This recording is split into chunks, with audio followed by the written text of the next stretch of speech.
রমজান মাসে রোজা ফরজ করে দিলাম, রাখলে রাখ, না রাখলে না রাখ, আমি কিচ্ছু বলবো না। তবে একদিন আমার কাছে এসে সবকিছুর হিসাব দিতে হবে।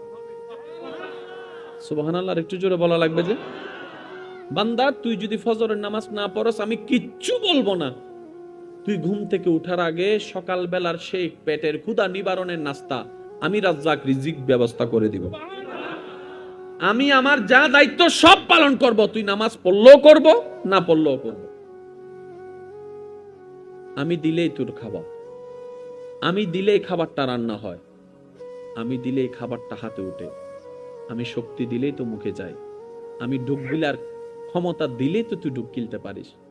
ওই খাবারটা পেটে গিয়ে আমি আল্লাহ হজম করাইলে তো হজম হয়, না হয়তো বদ হজম হয়ে সারা দিনের কান্না হয়ে যায়। আমি আল্লাহ স্রষ্টা হিসেবে যা করার সব করব।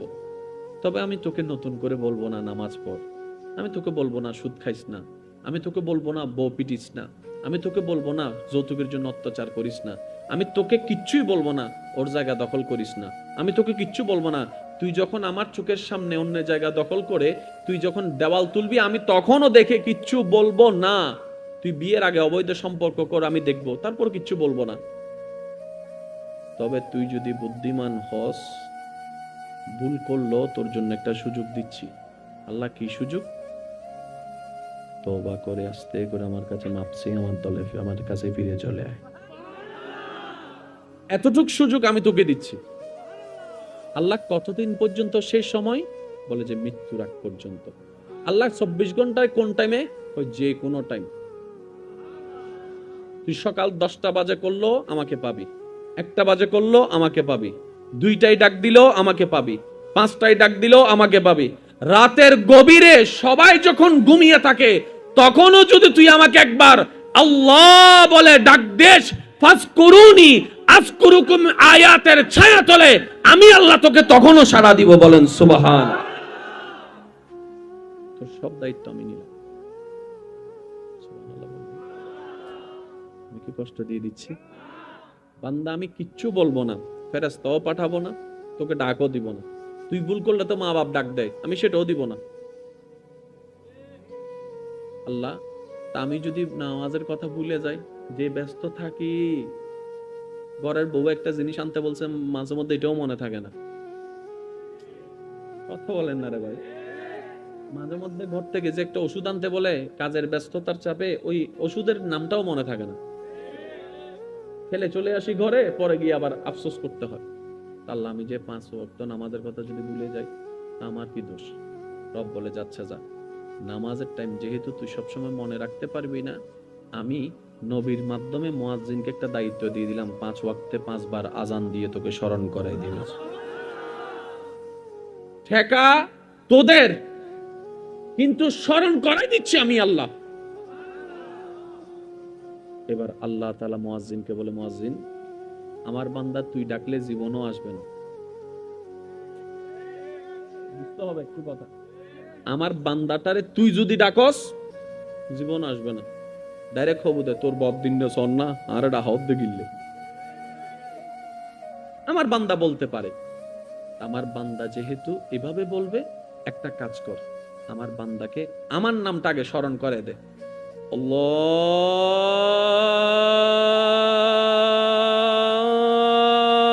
আল্লাহু আকবার, আল্লাহু আকবার।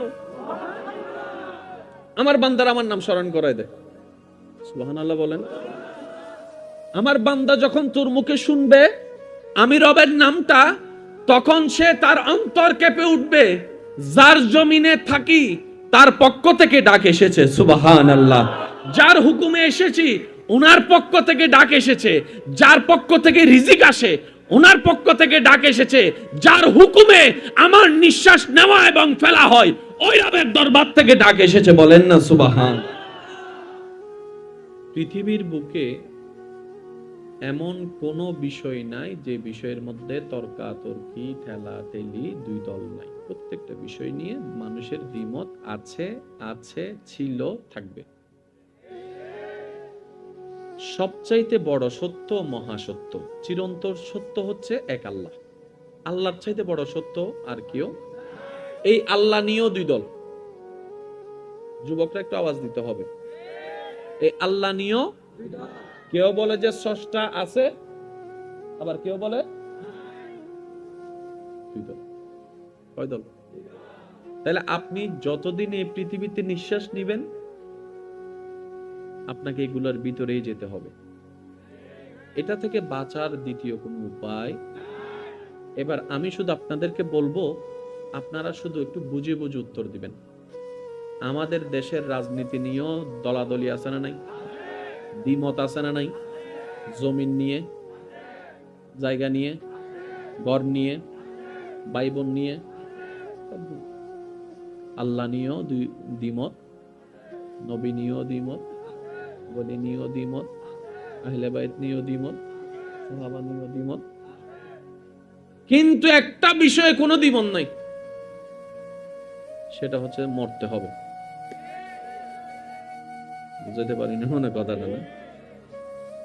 আপনি যে দলের মানুষকে আনেন, সবাই বলবে যে হ্যাঁ একদিন মরতে হবে, একদিন। মরা নিয়ে কোনো দ্বিমত নেই, কিন্তু আবার মরার পরের জীবন নিয়ে দ্বিমত আছে। কেউ বলে যে পরকাল আছে, কেউ বলে যে পরকাল নাই, কেউ বলে যে জান্নাত আছে, কেউ বলে যে জান্নাত নাই, কেউ বলে যে জাহান্নাম আছে, কেউ বলে যে জাহান্নাম নাই, কেউ বলে যে পরকালে হিসাব হবে, কেউ বলে যে মরে মাটির সাথে পৌঁছে গেলে, আগুনে পুড়ে গেলে আমাদের আর খবর কি। এই শুরু হয়ে গেছে দ্বিমত। বুঝাতে পারছি কথা? আপনাদের কি কষ্ট হচ্ছে? প্রত্যেকটা বিষয় দ্বিমতের ভিতরে একটা বিষয় দ্বিমত ছাড়া, সেটা হচ্ছে কুল্লু নাফসিন। যে কোনো সেক্টরের মানুষ এই কথা মানতে বাধ্য, পুরুষ বলেন, নারী বলেন, ধনী বলেন, গরিব বলেন, মুসলিম বলেন, নন মুসলিম বলেন। বুঝাতে পারছি কথা? তাহলে এই একটা বিষয় আপনারা ব্রেইনের এক কোনায় ফেলে রাখেন, যাতে পরবর্তীর কথার সাথে এটাকে আপনারা গিট লাগাতে পারেন। সুবহানাল্লাহ বলেন না জোরে? যার যত শক্তি আছে একবার বলেন সুবহানাল্লাহ। আর একটু জোরে বলেন। আপনারা হয়তো খেয়াল করেছেন, যে কোনো মাহফিলে গেলে আপনাদেরকে ওলামায়ে কেরাম বারবার একটা জিকির করতে বলে। কি বলেন নাকি? শুরু করার সময় বলে আলহামদুলিল্লাহ দিয়ে, শেষে বলে যে ইনশাআল্লাহ, আল্লাহ যদি বাঁচায় রাখে আগামী বছর দেখা হবে। আর মাঝখানে যতক্ষণ থাকে ততক্ষণ শুধু কি বলায়? জোরে বলেন না, কি বলায়? কেন? সুবহানাল্লাহ বলে আমরা গুনেহগার, নাপাক জবানওয়ালা, অসুন্দর মনওয়ালা, অপবিত্র আমলওয়ালা, সুবহানাল্লাহ বলে বলে রবের পবিত্রতার ঘোষণা দিচ্ছি। রব পবিত্র, রবের পবিত্রতার ঘোষণা দিচ্ছি। কোন বান্দার জবানের সারা জীবনের বলা একটা পবিত্রতার প্রশংসা যদি রবের কাছে পছন্দ হয়ে যায়, রব চাহে তো ওই সুবহানাল্লাহ বলনেওয়ালার বলাকে কবুল করে তার অপবিত্র জবানকে পবিত্র করে দিবে, তার চোখকে পবিত্র করে দিবে, তার দিলকে পবিত্র করে দিবে, এমনকি তার হায়াতকে হায়াতে তাইয়্যিবাও বানাই দিতে পারে।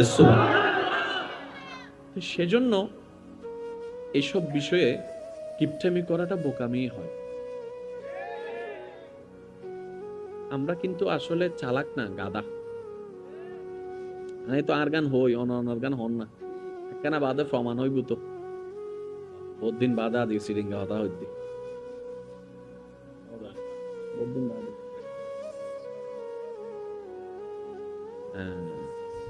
আল্লাহ কবুল করব। সিরিঙ্গা হতার মজা আলাদা। হইতে হইতে সিরিঙ্গা হতাই হইন্য পাইলে তো কেন কেন লাগে। বিদেশত তো নাইলে যাতে সিরিঙ্গে মাতুনে এলাকা, বিদেশত বিদেশ যাতে সিরিঙ্গে মানুষ দেখে তা মন্নান বড় হয়েছে কি হয় না, হয় না, হয় না। আচ্ছা, আমি ওদিকে যাচ্ছি না, আসুন একটু বোঝার চেষ্টা করি। আল্লাহ তাআলা প্রত্যেকটা কিছু নিজেই কন্ট্রোল করেন।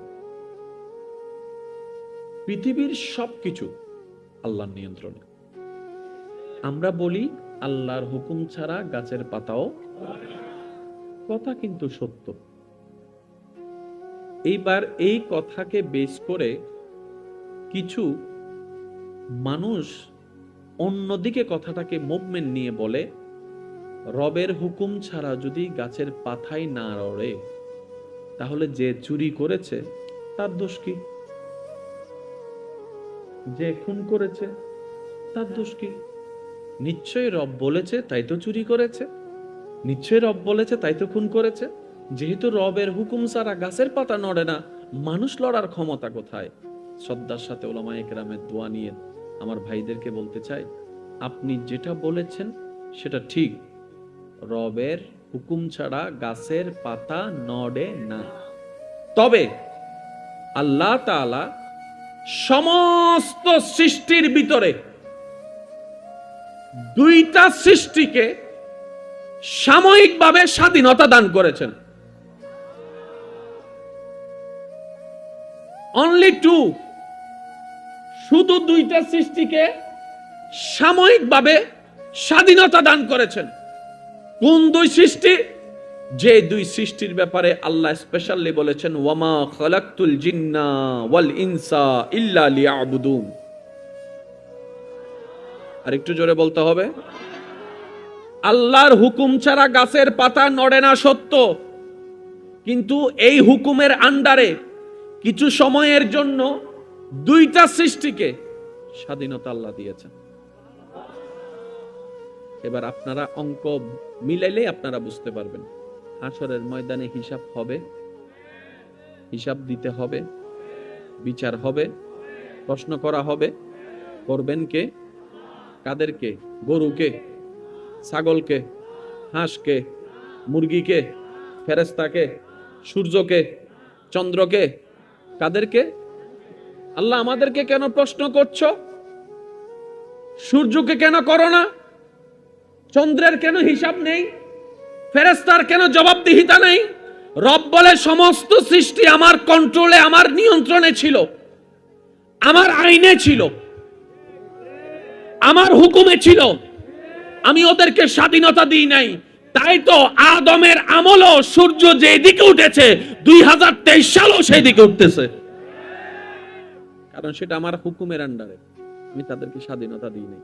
আর যেহেতু আমার হুকুমের আন্ডারে ছিল, ভুল করারও কোনো সুযোগ, যেহেতু ভুল করার কোনো সুযোগ নাই, তাদেরকে প্রশ্ন করারও কোনো দরকার।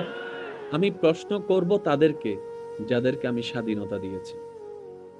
আল্লাহ তাআলা বলে, নামাজ 5 ওয়াক্ত দিলাম, জানাইও দিলাম, বুঝাইও দিলাম, শিখানোর জন্য নবীকেও দিয়ে দিলাম। এবার পড়লে পড়, না পড়লে নাই, তোর ব্যাপার। তবে এতটুকু মনে রাখিস, আমার কাছে হিসাব দিতে হবে।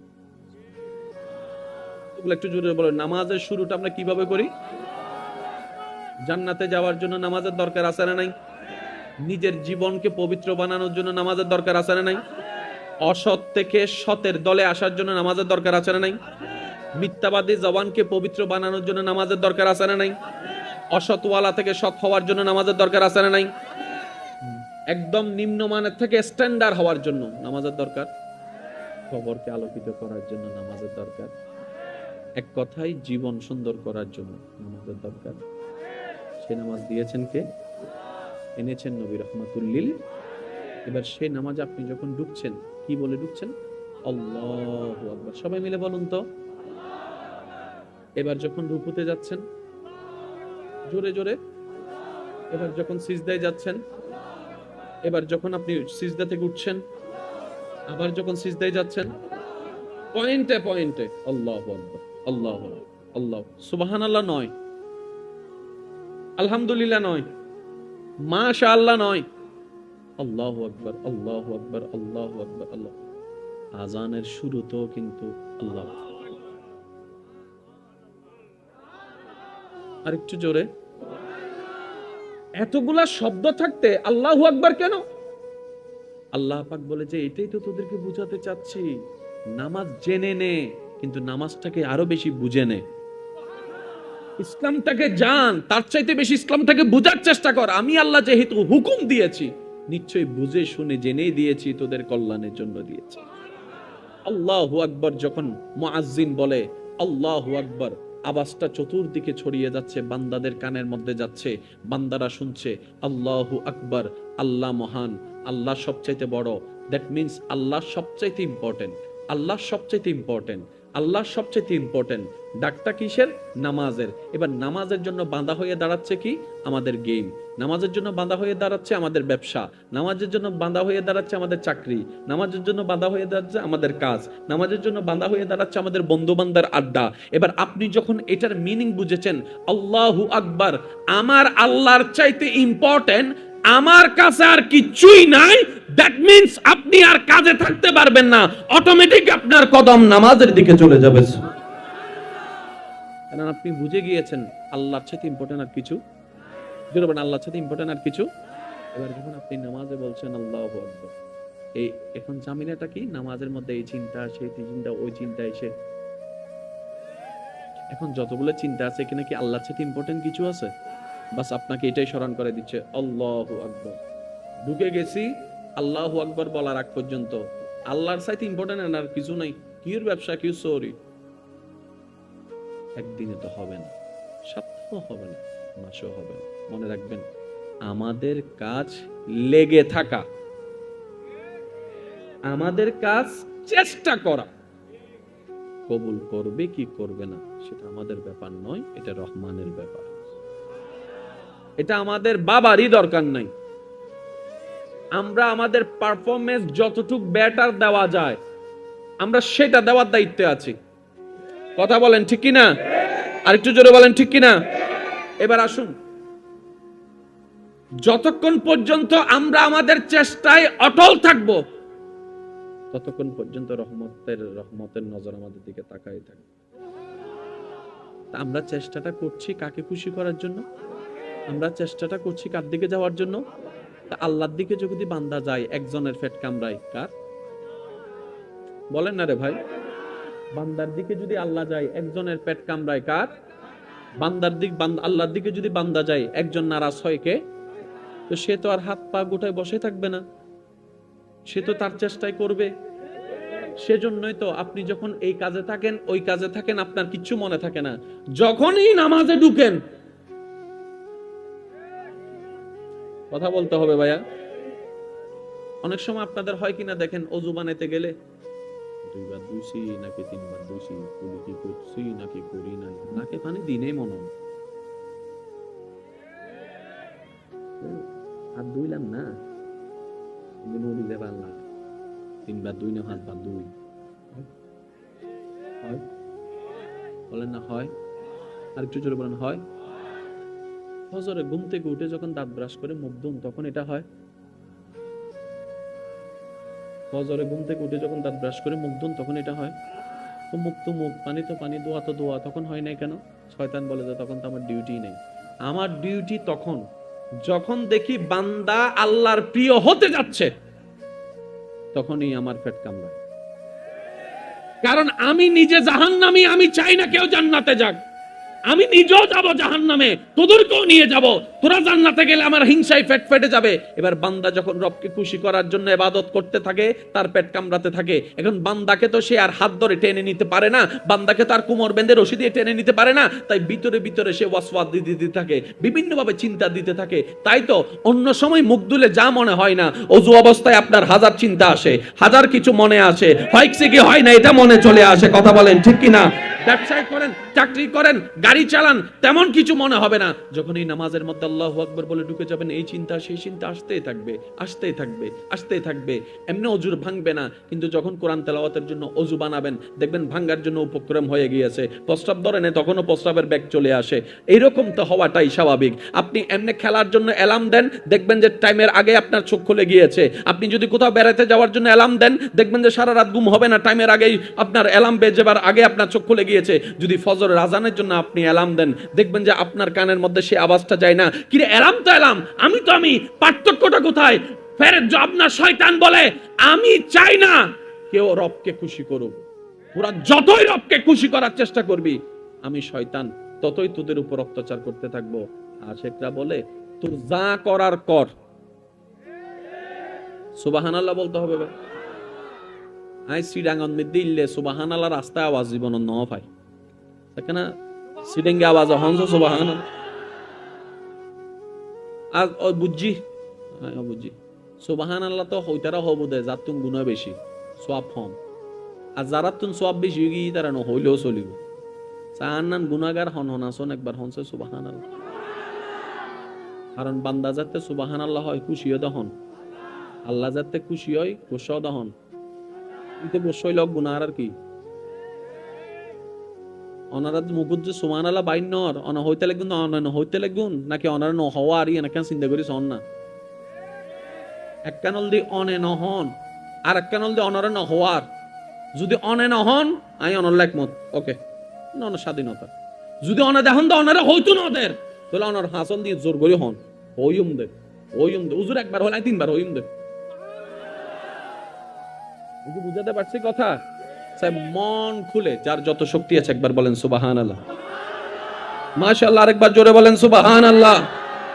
শয়তানের দাবি কি? তোরে নিয়েই যাব, একা যাব। আশেক বলে যে যা করার কর, আমি আছি আমার রবকে নিয়ে। তোর যা ঠেলাঠেলি করার কর, আমি আছি রবের রহমতের দিকে তাকিয়ে। এবার যখন আপনি ওযুতে যাচ্ছেন সে ডিস্টার্ব শুরু করছে। আরেকটা জিনিস আপনাদের হয় কিনা দেখেন, এমনি কোনো কাজ নাই, নামাজ পড়তে গেলে দেখবেন যে এই কাজ সেই কাজ, এই কল সেই কল। হয় কি হয় না? একটু ভেবে দেখেন না কেন হয় এই টাইমে? কারণ ওই যে একজনের পেট কামড়াচ্ছে। মনে রাখবেন শয়তানের পেট যত কামড়াবে বুঝে নেবেন আপনার রব আপনার উপর তত খুশি হচ্ছে। আর একটু জোরে বলতে হবে সুবহানাল্লাহ।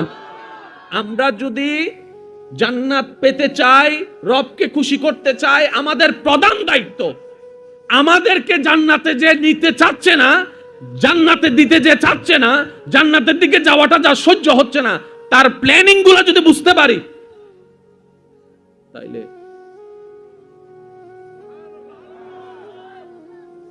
আচ্ছা যুদ্ধ করতে কি আসলে অস্ত্র লাগে না মাথা লাগে দেয়?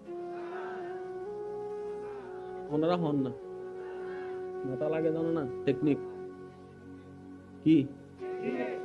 আচ্ছা ফ্লাইওভার যাইতো ওই প্রথম মানে বোঝনো হদ দেয় কি ভালো হদ দেয় নবু না জীবন রাস্তা বারা জীবন রাস্তা দেখি দি মেডির উদ্দি ইয়া বারা বাতাসের উদ্দি তুলি ফেলা দিন নবু না ওই না আর প্ল্যানিং এ ইঞ্জিনিয়ার আর প্ল্যানিং এ বানাই আগে নাকি আইকি আগে না গবেষণা করছি আগে বেগিন গড়িয়ারে বেগিন ইন্ডে তো নিষেধ